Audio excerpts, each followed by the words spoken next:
नमस्कार साथियों। कल से मेरे खिलाफ एक स्क्रिप्टेड कैंपेन चलाया जा रहा है। सेम भाषा, सेम बातें, सेम आरोप। ये कोई कोइंसिडेंस नहीं है, बल्कि एक कोऑर्डिनेटेड अटैक है। पहले मैंने सोचा कि मुझे इसका जवाब नहीं देना चाहिए। फिर लगा कि कहीं एक झूठ को 100 बार बोला जाए तो कुछ लोग मान ना लें, इसलिए मैंने सोचा कि जवाब दूं। आम आदमी पार्टी ने 3 आरोप लगाते हुए यह कहा कि इन 3 आरोपों की वजह से हम राघव चड्ढा को पार्लियामेंट में बोलने का मौका नहीं देंगे। राघव चड्ढा के पार्लियामेंट में बोलने पर रोक इसलिए लगाई गई क्योंकि उन्होंने ये 3 गलतियां करी।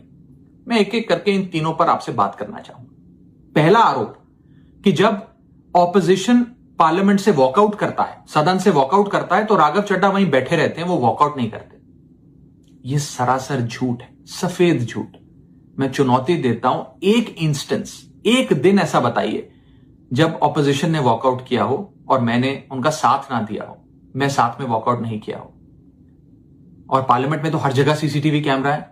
आप सीसीटीवी कैमरा निकालकर दिखा दीजिए, दूध का दूध और पानी का पानी हो जाएगा। दूसरा आरोप लगाया कि राघव चड्ढा ने चीफ इलेक्शन कमिश्नर के इंपीचमेंट मोशन पर, यानी कि मुख्य चुनाव आयुक्त को हटाने वाली जो याचिका थी, उस पर साइन करने से मना कर दिया। दूसरा सफेद झूठ। ना मुझे आम आदमी पार्टी के किसी भी नेता ने इस मोशन पर साइन करने के लिए कहा, ना औपचारिक तौर पर कहा, ना अनौपचारिक तौर पर कहा। और आम आदमी पार्टी के राज्यसभा में कुल 10 सांसद हैं, जिनमें से 6 या 7 सांसदों ने इस मोशन पर खुद ही साइन नहीं किया। तो भला इसमें मेरी क्या गलती? खाली सारा दोष मुझ पर ही क्यों मढ़ा जा रहा है? और इस मोशन के लिए राज्यसभा में कुल 50 सिग्नेचर चाहिए होते हैं, यानी कि 105 विपक्षी सांसदों में से मात्र 50 सिग्नेचर से यह याचिका पूरी हो जाती। तो इतना शोर क्यों?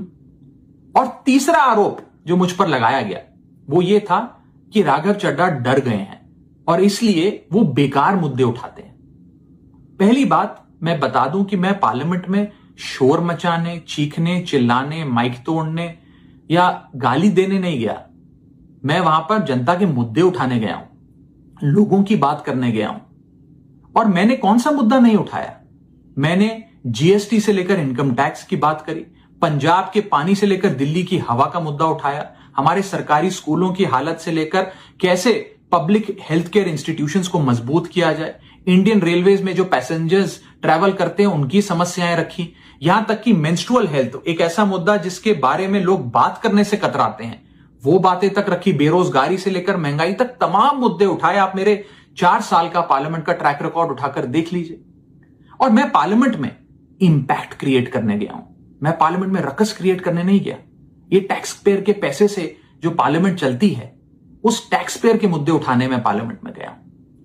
अंत में मैं बस इतना कहना चाहता हूं कि जो लोग आज मुझ पर आरोप लगा रहे हैं, झूठे आरोप लगा रहे हैं, कि हर झूठ को बेनकाब किया जाएगा और हर सवाल का जवाब दिया जाएगा, क्योंकि मैं घायल हूं, इसीलिए घातक हूं। जय हिंद।